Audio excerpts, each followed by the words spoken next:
그리고 이제 한 가지 조금 더 말씀드리면 채용 단계에서 임금 정보가 공개되지 않고 있습니다. 사실 수많은 채용 공고에서 임금에 대한 부분은 회사 내규에 따름 아니면 면접 후 협의라고 표기되어서 지원자들이 쉽게 알 수 있는 구조가 아닙니다. 그래서 이제 이런 부분에 대해서 입사하고 나서야 내 급여를 알 수 있게 되고 입사했는데 그 급여가 너무 낮다 보니까 퇴사하는 비율도 점점 높아지고 있고 그래서 이제 이런 정보의 그리고 또한 이런 것은 이런 정보의 비공개로 인해서 청년들의 저임금이 고착화되는 그런 결과를 낳는다라고 생각합니다. 그래서 저는 오히려 지금 청년들에게 필요한 것은 법률을 개정해서 채용 공고 시에 임금을 명시하는 것을 의무화하는 것이 필요하다라고 생각합니다.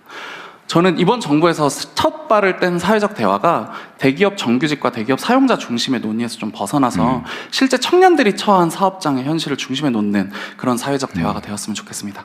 감사합니다. 원래 채용 공고할 때 임금 조건을 게시하게 돼 있지 않아요? 아닌가? 예. 의무사항은 아니에요. 그렇죠. 저 말은 아주 일리가 있는 말인데요.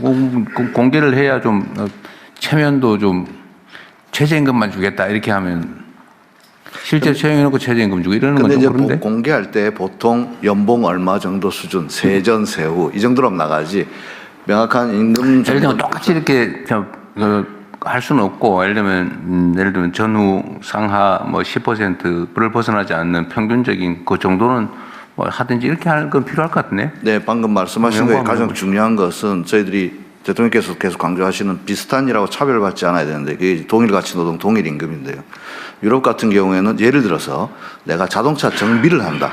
내가 자동차 정비를 하는 노동자로 취업하고 싶다고 하면 내가 현대차든 기아차든 쌍용차든 불문하고 어느 정도 수준이라는 것이 공시가 되고 산업별로 이렇게 하니까 그게 쉬운데 저희들은 기업별로 교섭을 하고 그게 기업의 일종의 영업 비밀일 수도 있고 하기 때문에 네, 그런 문제가 있습니다. 그래서 저희들이 동일 가치 노동 동일 임금으로 가기 위해서 반드시 이 헌법적 가치를 실행하기 위해서는 첫 번째로는 정부에서부터 아까 금방 말씀하셨던 임금 정보를 취합해가지고 산업별로 표준적인 임금 정보를 제공하고 그걸 토대로 해가지고 노사가 협상하게 촉진하고 이럴 생각입니다. 그래서 청년들이 볼 때 내가 최소한 어디에서 일하면 이 정도의 대가는 받겠지 할 수 있는 기준점을 삼을 수 있도록 제도를 마련하도록 하겠습니다. 대개 선진국들은 산업별 교섭을 많이 하지 않나요?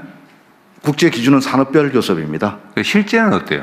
근데 산업별 교섭이 7, 80년대 이른바 자본주의 그 황금기를 이끌어왔던 북유럽 모델의 표준이었는데 80년대 이른바 신자유주의라고 하는 바람이 거세면서 산업별 교섭도 유럽에서도 약간 분권화되고는 있는데 그럼에도 불구하고 분권화는 됐지만 단협을 효력을 확장해가지고 노조는 아닌 사람한테도 단협 효과를 주게 하는. 우리 노동법에도 그런 게 있긴 있잖아요. 우리도 지역별 구성력, 지역별 구성력 네. 있고 기업별 구성력이 있는데 실제로 하기에는 예를 들어 한 지역의 3분의 2 이상 정도 돼야 되는 조건이 까다롭기 때문에 저희들도 지역별 구성력을 좀 완화하거나 아니면 아까 여기 박명준 박사 이야기하셨던 지역에서 어떤 모범을 만들어 보려고. 어쨌든 그 점에 대해서는 또 사용자 측의 입장은 또 다를 수도 있어요. 네, 물론 그렇습니다. 어쨌든 그런 얘기들을 터놓고 한번 해봐야죠. 네. 네. 일방적으로 할 건 아니고.